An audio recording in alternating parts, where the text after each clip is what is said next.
Hi friends, இன்றைக்கி நம்ம பார்க்க போகிறது ப்ளசண்ட்டானா என்ன, ப்ளசண்ட்டானால என்ன பெனிஃபிட் குழந்தைக்கு, அது மாதிரிக்கு ஆன்டீரியர் பொசிஷன் போஸ்டீரியர் பொசிஷன் சொல்லுவாங்க ப்ளசண்ட்டாவை பற்றி. அது என்ன அப்படின்றதையும் பார்க்கலாம். நஞ்சு கொடி கீழே இறங்கினா என்ன பண்ணணும் அப்படின்றதையும் பார்க்கலாம். அதுக்கு முன்னாடி நம்ம சேனலை சப்ஸ்கிரைப் பண்ணி பெல் பட்டனை கிளிக் பண்ணி ஆல் ஆப்ஷனை கிளிக் பண்ணி வச்சுக்கோங்க. வாங்க வீடியோக்குள்ளே போகலாம்.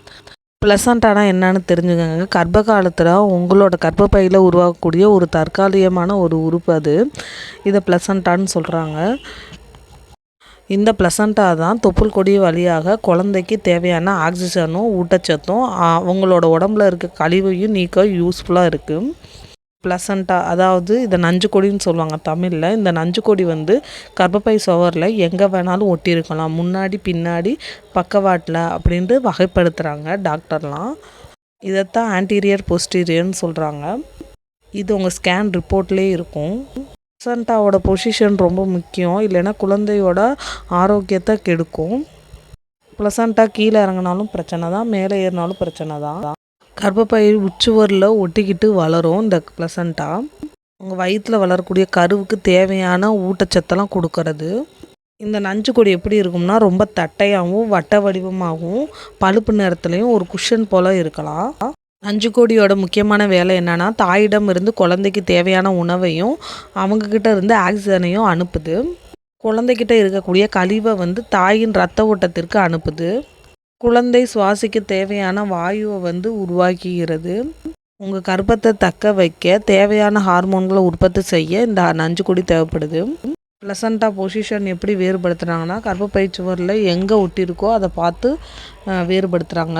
முன் நஞ்சு கொடின்னு சொல்லுவாங்க. அதாவது ஆன்டீரியர் ப்ளசண்டா அப்படின்றது கர்ப்பப்பையில் முன்புற சுவத்தில் இணைஞ்சிருக்கும். இது மிகவும் பொதுவானது, எல்லாத்துக்குமே இருக்கிறது தான். அது மணிக்கு பின் நஞ்சு கொடி அதாவது போஸ்டீரியர் ப்ளசண்டான்னு சொல்லுவாங்க. இது கர்ப்பப்பை பின்னாடி சுவரில் ஒட்டியிருக்கும். இதுவுமே சாதாரணது தான். ஒரு சிலருக்கு நஞ்சு கொடியானது பக்கவாட்டு நஞ்சு கொடியாக இருக்கும், அதாவது லேட்ரல் ப்ளசண்டான்னு சொல்லுவாங்க. கர்ப்பப்பையோட பக்கவாட்டில் இணைஞ்சிருக்கும். பொசிஷன்லேயே ரொம்ப ஆபத்தான பொசிஷன் நஞ்சு கொடி ப்ரீவியா தான். உங்கள் கர்ப்பப்பை வாயை நஞ்சு கொடி முழுமையாவோ இல்லை பாதியாவோ மறைக்கும்.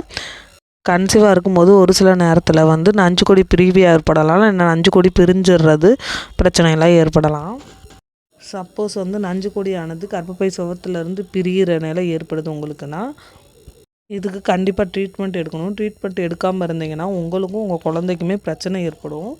நஞ்சு கொடி அக்கரட்டாண்டு ஒரு நிலை இருக்குது. அது கர்ப்ப காலத்தில் ஏற்பட்டுச்சுன்னா ரொம்ப சிக்கலாக இருக்கும். இது 1000ல் 2000ல் ஒரு கர்ப்பத்தில் ஒருத்தவங்களுக்கு இது நிகழுது. இது என்னன்னா, நஞ்சு கொடி கர்ப்பப்பை சுவரில் மிக ஆழமாக வளர்ந்துடும். இது பிரசவத்தின் போல் வெளியே இருக்க முடியாது. உங்களோட நஞ்சு கொடியானது கர்ப்பப்பை வாயிலிருந்து 2 சென்டிமீட்டருக்கு குறைவாக இருந்துச்சுன்னா இது லோ லையிங் ப்ளசண்டான்னு சொல்கிறாங்க.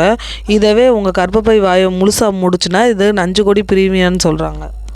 அடுத்த வீடியோவில் லோ லையிங் ப்ளசண்டாவும் ப்ளசண்டா ப்ரீவியாவும் பற்றி பார்க்கலாம்.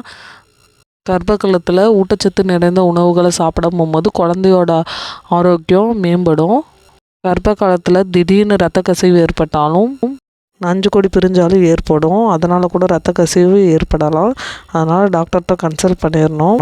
முன்னாடியே ஸ்கேனில் கண்டுபிடிச்சிட்டாங்க டாக்டர் பெட் ரெஸ்ட் எடுக்க சொல்லுவாங்க. இல்லை அவங்க என்ன சொல்கிறாங்களோ அதை ஃபாலோ பண்ணிக்கோங்க. அவ்வளோதான் ஃப்ரெண்ட்ஸ். இந்த வீடியோ உங்களுக்கு பிடிச்சிருந்தால் லைக் பண்ணி ஷேர் பண்ணி சப்ஸ்கிரைப் பண்ணிடுங்க.